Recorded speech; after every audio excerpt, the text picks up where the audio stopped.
Bonjour à tous et bienvenue sur Radio TDH, la radio pour mieux comprendre le TDAH en 3 minutes par jour. Aujourd'hui, je vais vous parler d'une étude de François Sévigny et collaborateurs, publiée en 2022, portant sur la différence de perception des comportements chez les parents et les enseignants en ce qui concerne les enfants TDAH au potentiel intellectuel ou les deux. En effet, le risque de se tromper entre le haut potentiel intellectuel et le TDAH a été étudié dans la littérature. En effet, confondre des enfants à haut potentiel intellectuel comme souffrant de TDAH ou interpréter le fonctionnement TDAH comme étant dû au potentiel intellectuel n'est pas rare en clinique. De plus, nous restons encore très peu outillés pour le double profil HPI souffrant de TDAH. Cette étude vise donc à examiner les réponses des parents et des enseignants à l'échelle d'évaluation comportementale de Conners d'élèves au potentiel intellectuel souffrant de TDAH par rapport à des élèves au potentiel sans TDAH et des élèves présentant simplement un TDAH. Pour cela, 92 enfants âgés de 6 à 12 ans ont été inclus dans l'étude.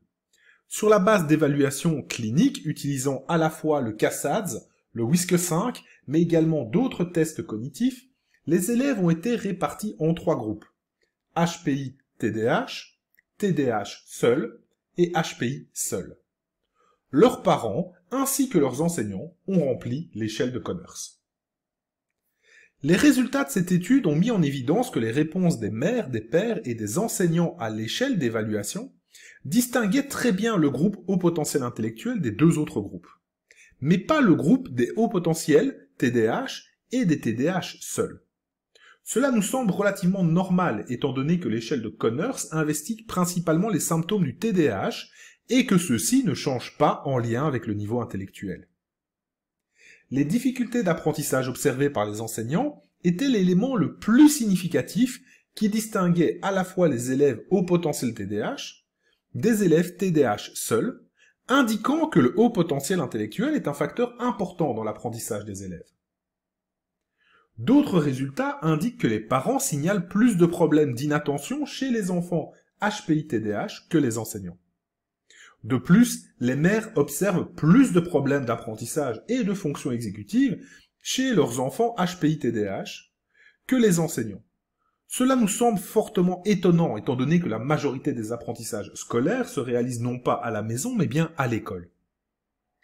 Ces résultats soulignent l'importance de la complémentarité de plusieurs informateurs dans le processus d'évaluation du TDAH dans un contexte de haut potentiel intellectuel, afin de pouvoir obtenir un profil fonctionnel le plus complet possible selon l'environnement dans lequel se trouve l'enfant.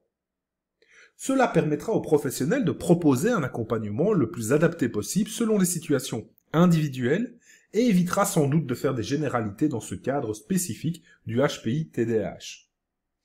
Il est enfin important de noter que de manière générale, le HPI semble être un facteur de compensation-protection par rapport au retentissement d'apprentissage dans le cadre des enfants présentant un TDAH isolé, indiquant une nouvelle fois l'importance de considérer le HPI comme une ressource et non pas comme un handicap supplémentaire. On se retrouve tout bientôt pour une nouvelle recherche sur le TDAH. Allez, ciao!